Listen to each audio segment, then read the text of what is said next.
नमस्कार मित्रों, स्वागत है आप सभी का एक बार फिर से हमारे इस YouTube चैनल पर। दोस्तों, अगर आप भी अपनी लाइफ में कुछ नया सीखने की चाह रखते हैं तो हमारे इस चैनल को अभी सब्सक्राइब कर ले। वीडियो शुरू करने से पहले हे दुर्गा माता, आपसे हाथ जोड़कर निवेदन है कि जो भी आपके इस वीडियो को लाइक करे और चैनल को सब्सक्राइब करे, उसके लाइफ में कभी दुख दर्द मत आने देना। दोस्तों, बहुत समय से आप लोगों के प्रश्न आ रहे हैं कि शाम की पूजा का सही समय क्या होता है। शाम को दीपक जलाना चाहिए और दीपक जलाते समय किस नियम का पालन करना चाहिए। अगर हम शाम को दीपक जलाते हैं तो क्या हमें स्नान करना आवश्यक है? मतलब शाम की पूजा बिना स्नान किए कर सकते हैं या नहीं कर सकते हैं? और शाम को घर में कितने दीपक प्रज्वलित करने चाहिए, कहाँ कहाँ दीपक प्रज्वलित करना चाहिए? दीपक जलाने का मंत्र क्या होता है? घर की परेशानियों को दूर करने के लिए और किसी विशेष मनोकामना को पूर्ण करने के लिए दीपक किस प्रकार से प्रचलित करना चाहिए? तो आज की जो वीडियो है पूरी तरह से संध्या वंदन पर आधारित है। शाम के समय जो आप संध्या वंदन करते हैं, पूजा आराधना करते हैं, दीप प्रज्वलित करते हैं, वह किस प्रकार से आपको करना है कि इस नियम का पालन करना है। मतलब आज की वीडियो पूरी तरह से आपके प्रश्नों पर आधारित है, जिनका उत्तर मैं आपको शास्त्रों के अनुसार देने का पूरा प्रयास करूंगा। तो वीडियो को पूरा जरूर देखें और अगर आपको आज की वीडियो अच्छी लगे तो इसे लाइक जरूर कीजिए, क्योंकि आपके लाइक्स और आपके कमेंट मेरे लिए बहुत महत्वपूर्ण होते हैं। यह एकमात्र जरिया है जिससे मुझे पता चलता है कि आपको यह वीडियो अच्छी लगती है और आपके लिए यह वीडियो उपयोगी है। तो अगर वीडियो अच्छी लगती है तो लाइक जरूर करें। इसके साथ ही कमेंट बॉक्स में भगवान श्री राम के नाम का जयकारा भी जरूर लगाएं।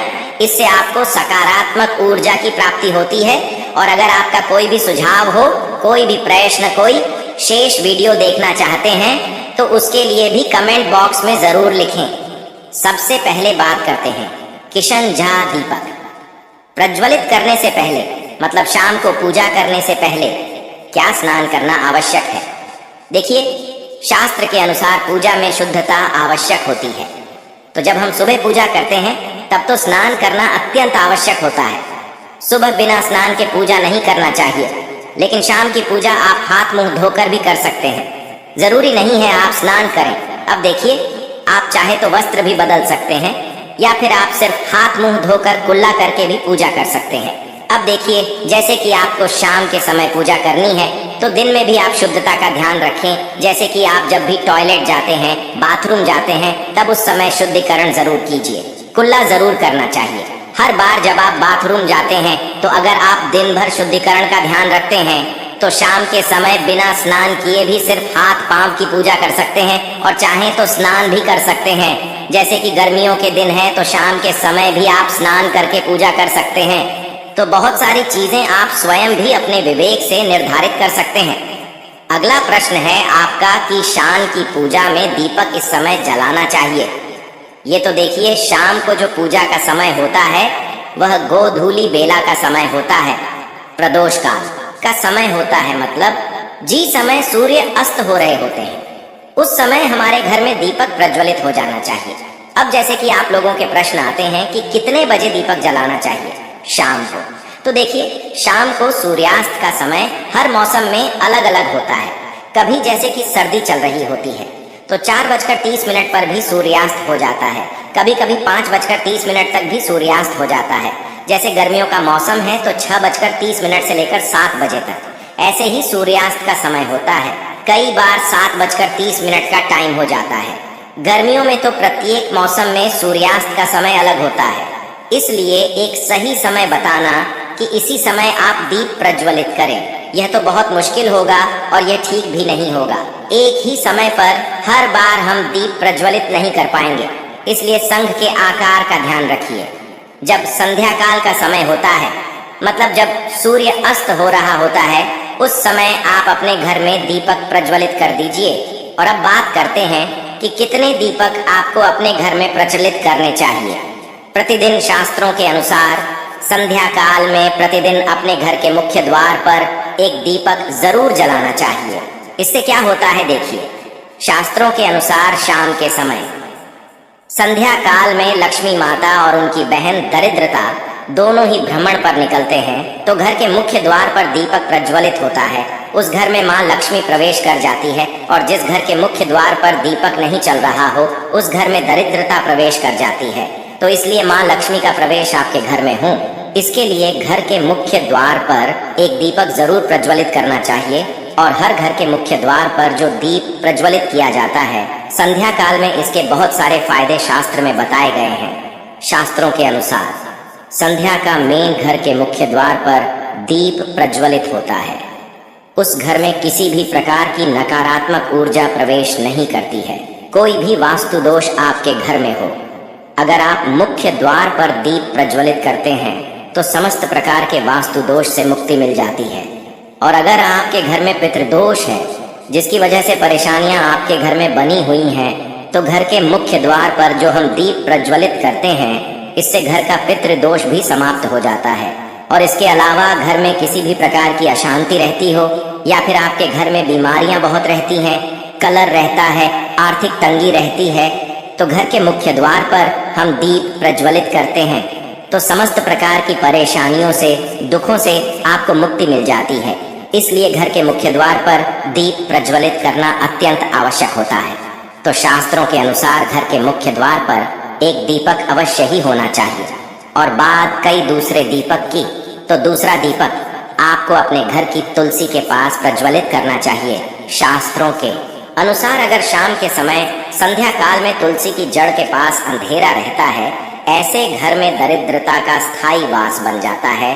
और जिन घरों में शाम के समय तुलसी के पास दीप प्रज्वलित किया जाता है, ऐसे घर में लक्ष्मी का वास होता है। श्री हरि विष्णु सहित महालक्ष्मी ऐसे घरों में बांट कर आती है। तो प्रयास करना चाहिए कि शाम के समय तुलसी के पास एक दीपक अवश्य प्रज्वलित करें। बात करें अगले दीपक की शाम के समय अपने घर के ईशान कोण में, मतलब जहां पर भी आपने अपने घर का मंदिर बनाया हुआ है, उसी स्थान पर घर के मंदिर में दीपक अवश्य प्रज्वलित कीजिए। 2-3 दीपक आपको प्रतिदिन जरूर ज्वलित करनी चाहिए। और अगर आप तीनों दीपक प्रतिदिन प्रज्वलित करते हैं तो विश्वास रखिए आपके घर की बहुत सारी परेशानियां वह भी समाप्त हो जाती हैं। और अब बात करते हैं अगले प्रश्न के बारे में, जो आप लोगों के हमेशा प्रश्न आते हैं कि दीपक किस चीज से प्रचलित करना चाहिए। सरसों का तेल डाल सकते हैं या नहीं, या फिर तेल का प्रयोग करना चाहिए, या फिर शुद्ध घी का, गाय के घी का, किस चीज से हम दीपक प्रज्वलित करें। तो देखिए, शास्त्रों के अनुसार सरसों के तेल का दीपक हर जगह प्रज्वलित नहीं करना चाहिए। सरसों का तेल कड़वा तेल कहा जाता है। इस तेल को हम प्रज्वलित करते हैं शनिदेव के लिए। शनिदेव के लिए अगर आप दीप दान करते हैं शनिवार के दिन, तो आपको सरसों तेल का दीपक प्रज्वलित करना चाहिए। और आप चाहे तो जैसे कि पीपल का वृक्ष होता है, वहां पर भी सरसों के तेल का दीप प्रज्वलित कर सकते हैं। या फिर भैरव देवता होते हैं, उनके लिए भी तेल का दीपक प्रज्वलित किया जाता है। इसके अलावा कहीं पर भी सरसों तेल का दीप प्रज्वलित करने की बात शास्त्रों में नहीं कही गई है। शास्त्रों के अनुसार घर में ज्योति प्रज्वलित किया जाता है, या किसी भी देवता के निमित्त जो हम भी प्रज्वलित करते हैं, उसने गाय का घी डालकर ही प्रज्वलित करना चाहिए। अब देखिए, ऐसे समय में जबकि गाय का शुद्ध भी नहीं मिल पाता है, तब हमें क्या करना चाहिए? तब आपको गाय के घी के नाम पर जो भी मिल जाता है या फिर शुद्ध भी मिल जाता है, उसका प्रयोग कर सकते हैं। या फिर आप चाहें तो तेल का दीप प्रज्वलित कर सकते हैं। तो प्रतिदिन जो आप दीपक प्रज्वलित करते हैं अपने घर में, चाहे आप घर के मुख्य द्वार पर प्रज्वलित करें, या फिर तुलसी के पास प्रज्वलित करते हैं, या फिर घर के ईशान कोण में प्रज्वलित करते हैं, सभी दीपक तिल के तेल या शुद्ध जी का प्रज्वलित करें। और हाँ, जब आप दीपक प्रज्वलित करते हैं, जैसे कि मुख्य द्वार पर ज्योति प्रज्वलित करेंगे, या फिर तुलसी के पास दीप प्रज्वलित करते हैं, या फिर घर में भी जो दीप प्रज्वलित किया जाता है, तो ध्यान रखना चाहिए एक चीज का, कभी भी दीपक को सीधे जमीन पर नहीं रखा जाता है। दीपक प्रज्वलित करते समय प्रतिदिन दीपक के नीचे थोड़ा सा आप चाहे तो चावल रख सकते हैं, या फिर आप चाहे तो थोड़े से पुष्प रख सकते हैं। और हाँ, अगर आप दीपक के नीचे चावल रखते हैं तो इस बात का आपको ध्यान रखना है कि चावल अखंडित होना चाहिए, क्योंकि ऐसा माना जाता है कि अगर टूटे हुए चावलों का प्रयोग हम पूजा में करते हैं, किसी भी प्रकार से, चाहे दीपक के नीचे रखकर करते हैं या फिर अक्षत के स्वरूप में करते हैं, तो इससे घर में दरिद्रता आती है। इसलिए अखंडित चावल होने चाहिए। अगर आप दीपक के नीचे रखते हैं तो और जैसे कि कई लोगों के प्रश्न आते हैं कि प्रतिदिन जो दीपक के नीचे हम चावल रखेंगे तो उस चावल का अगले दिन क्या करना चाहिए। तो अगले दिन उठाकर आप पक्षियों को डाल दीजिए, पक्षी उसे खा जाते हैं। और घर में जो आप ईशान कोण में दीप प्रज्वलित करते हैं, मतलब घर के मंदिर में जो दीपक प्रज्वलित किया जाता है, उस दीपक को आप किसी पात्र में भी रख सकते हैं। जैसे कि एक छोटी सी प्लेट ले ली, उसी प्लेट में दीपक रख दीजिए और उस दीपक को हम प्रज्वलित करते हैं। मतलब घर के मंदिर में जो दीपक प्रज्वलित करेंगे वहां आप किसी पात्र में भी रख सकते हैं, लेकिन सीधे जमीन पर आपको कोई भी दीपक नहीं रखना, इस बात का ध्यान रखिए। और आपका अगला प्रश्न है कि शाम की पूजा करते समय किसी मंत्र का जप, चाहे दीप प्रज्वलित करते समय दीप जलाने का मंत्र क्या होता है। तो देखिए, दीप जलाने का मंत्र मैं आपको बता देता हूँ। आप अगर जप सकते हैं तो जरूर जपिए, लेकिन अगर आपके मंत्र नहीं जप पाते हैं तब भी शाम के समय जब आप दीपक प्रज्वलित करते हैं उस समय आप किसी भी मंत्र का जप कर सकते हैं। जैसे कि आप चाहे तो माता रानी, कृष्ण, कन्हैया के किसी मंत्र का जप कर सकते हैं। आपके कोई इष्ट देवता हो तो उनके मंत्रों का भी जाप कर सकते हैं। दुर्गा चालीसा का, हनुमान चालीसा का पाठ करते हुए भी आप दीप प्रज्वलित कर सकते हैं। मगर देखिए, जरूरी नहीं है कि आप दीपक जलाने वाला मंत्र ही पढ़ेंगे। किसी भी मंत्र को पढ़कर आप दीप प्रज्वलित कर सकते हैं, संध्या वंदन कर सकते हैं। क्योंकि शास्त्रों में कहा गया है कि मौन रहकर कभी भी पूजा नहीं करनी चाहिए। जो भी शुभ कर्म होते हैं वह मंत्र उच्चारण के साथ ही संपूर्ण किए जाते हैं, इसलिए मंत्रोच्चारण आवश्यक है।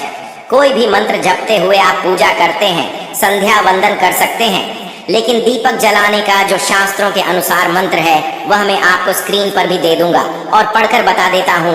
मंत्र है शुभम करोति कल्याण, हम आरोग्य धन संपदा शत्रु बुद्धि विनाशाय गीत गाया, नमोस्तुते दीपों ज्योति पर्व रहा है, मोदी को ज्योति जनार्दन, दीपों भारत में पापा संध्या। दीपा नमोस्तुते इस मंत्र का जप दीपक प्रज्वलित करते समय करने से कहा जाता है कि सभी प्रकार के पापों से मुक्ति मिल जाती है और दीप देवता जो होते हैं वह हमारे जीवन में प्रकाश करते हैं।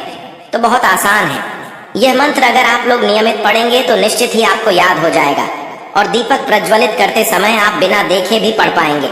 और अभी आप चाहें तो इसे किसी कागज पर लिख कर रख सकते हैं और घर के मंदिर में ही रख दीजिए जहां पर आपको दीपक प्रज्वलित करना है। तो जब आप दीप जलाएंगे तब आप इस मंत्र को देखकर पढ़ सकते हैं और कुछ दिनों में तो याद हो ही जाता है। तो यह है आज की वीडियो जिसमें शाम की पूजा से संबंधित, शाम को दीपदान से संबंधित संपूर्ण जानकारी मैंने आपको शेयर की है। उम्मीद करता हूँ वीडियो आपके लिए उपयोगी होगी। इसके अलावा भी अगर आपका कोई प्रश्न हो तो कमेंट बॉक्स में जरूर लिखें। तो मिलते हैं अगली वीडियो में। वीडियो के अंत तक बने रहने के लिए आप सभी का धन्यवाद।